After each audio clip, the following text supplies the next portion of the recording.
जय हिंद दोस्तों। अब युद्ध तो होगा, ये बात निश्चित है, क्योंकि भारत हर मोर्चे पर युद्ध को ध्यान में रख के ही अपना काम कर रहा है और अपने स्टेटमेंट दे रहा है। यानी विश्व बिरादरी को संकेत दे दिया है। यानी ये आतंकवाद वह महामारी है जो कि महामारी समय पे खत्म हो जाती है, बीमारी समय पे खत्म हो जाती है। कोरोना का तो इलाज है, बट आतंकवादियों का अब कोई इलाज नहीं है। इनका इलाज जरूरी है। या तो विश्व के बड़े नेता देश सुन लें, नहीं तो भारत अब इलाज करेगा। तो दोस्तों ये बहुत गंभीर बात है। इसके साथ मैं आपके सामने 3-4 और खबरें रखूंगा। एक सीनियर अधिकारी का आईडी ब्लास्ट में हो गए हैं शहीद, और आखिर 19 ब्रह्मोस मिसाइल ने किस तरह तबाह किया था पाकिस्तान को। और दोस्तों जो हमारे DGMO Rajiv Ghai lieutenant general साहब थे, उनको एक और जिम्मेदारी मिली है। और इसके सबसे पहले एक चुटकुला मैं आपको रखना चाहता हूं, व्यंग कवि का, जिसमें वो कहते हैं कि मोदी जी ने ऑपरेशन सिंदूर किया। मोदी जी ने ऑपरेशन सिंदूर कर दिया, एयर स्ट्राइक कर दी। अब कहीं भी अपन सिंदूर लगाते हैं तो वो जगह फिर अपनी हो जाती है। वाह! तो मोदी जी ने पाकिस्तान पे सिंदूर लगा दिया तो पाकिस्तान अपना हो गया। वो मोदी जी की पुरानी आदत है सिंदूर लगा के छोड़ने की। और जब सिंदूर जहां हम किसी को भी लगा देते हैं तो वो अपना हो जाता है। लेकिन इस पाकिस्तान के ऊपर ऑपरेशन सिंदूर किया, एयर स्ट्राइक की और सिंदूर लगा के हमने पाकिस्तान को छोड़ दिया, क्योंकि शायद मोदी जी को छोड़ने की आदत है सिंदूर लगा के। जैसे कि उन्होंने एक व्यंग है कि मोदी जी जिसको सिंदूर लगाते हैं उसको छोड़ भी देते हैं। तो आप इस हास्य और व्यंग कवि का व्यंग सुनिए। इन्होंने बहुत सारी बातों में एक व्यंग कहा। अब आते हैं मुद्दे पर। मानवता के लिए सबसे बड़ा खतरा है आतंकवाद। राजनाथ सिंह रक्षा मंत्री देश के, शायद उन्होंने अपना गुबार पहली बार बाहर निकाला है।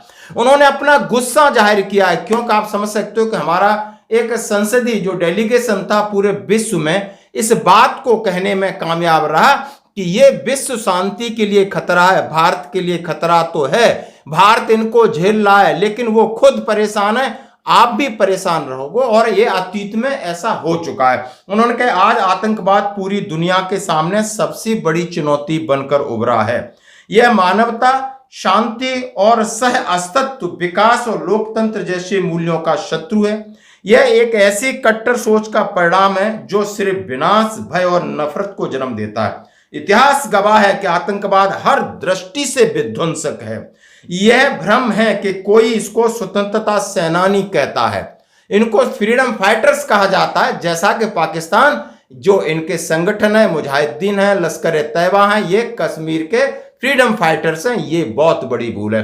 कोई भी फ्रीडम फाइटर्स पहलगांव में किसी की जाति और धर्म पूछ करके निर्मम हत्या नहीं करता है। और ये कैसा आतंकवाद है, आप समझ सकते हो। इसकी परिभाषा एक अलग नहीं हो सकती, सिर्फ एक ही है कि मानव, शांति, विकास और मानवता के ये दुश्मन है, ये राक्षस हैं इस जमीन पर। और कहा गया है कि कोई भी मजहबी वैचारिक या राजनीतिक कारण आतंकवाद को जायज नहीं ठहरा सकता।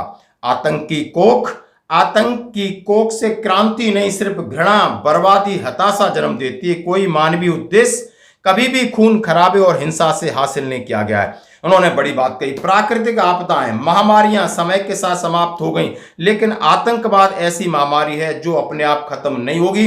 इसके खात्मे के लिए ठोस और सामूहिक प्रयास करना जरूरी है।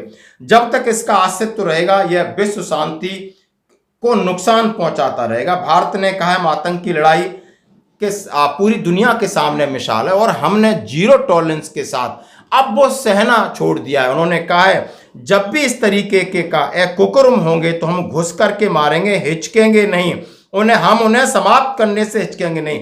आतंकवाद को प्रायोजित करने वाली सरकार, आतंकवाद के मास्टरमाइंड, आतंकवाद को पनाह देने वाली सेना, सबसे निपटेंगे। उन्होंने सीधा पहली बार खुलेआम छाती ठोक के कहा है। यानी आप समझ सकते हो ऑपरेशन सिंदूर खत्म हुआ है या नहीं, ये भी सस्पेंस है। इसके ऊपर लगातार तैयारी हो रही है, लगातार सेना को डेवलप किया जा रहा है, लगातार कूटनीतिक मोर्चे पे बात की जा रही है, आर्थिक स्थिति को सुधारने की बात की जा रही है।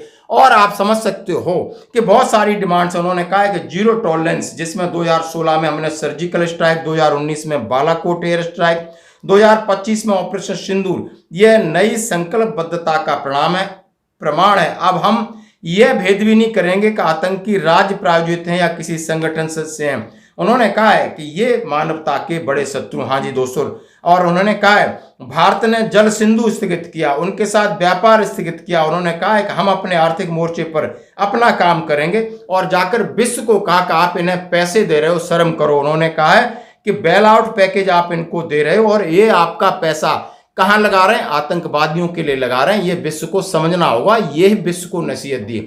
उन्होंने कहा है हम किसी के भरोसे नहीं, हम अपनी लड़ाई स्वयं लड़ेंगे।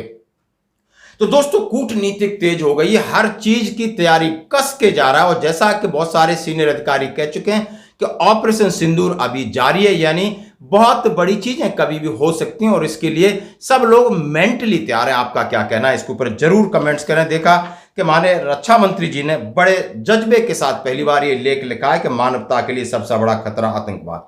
अब मैं आप दिखाना चाहता हूं आखिर वो कौन सी ब्रह्मोस मिसाइल है जिसने पाकिस्तान के अंदर एयरबेसों को नेस्ता नाबूद किया था। आप देख सकते हो, और उसके अंदर इंडियन एयरफोर्स ने इस तरह लॉन्च किया था। उसकी एक तस्वीर आपके सामने दिखाना चाहता हूं और दिखाना चाहता हूं हमारे DGMO lieutenant general Rajiv Ghai साहब को आपने देखा होगा, director general of military operation. हाँ जी दोस्तों, ऑपरेशन सिंदूर के अंदर जो विराम लगा था या संघर्ष विराम लगा था, और उनको संघर्ष विराम की पहल की थी मेजर जनरल कासिफ ने, और जो कि पाकिस्तान के DGMO थे। गुहार लगाई थी, रिक्वेस्ट की थी और घुटने पे आए थे जी दोस्तों। और अब उनको यानी उत्तम युद्ध सेना मेडल मिला इसके लिए, और उन्हें एक जिम्मेदारी दी गई है और वो बनाए गए deputy chief of staff strategy, यानी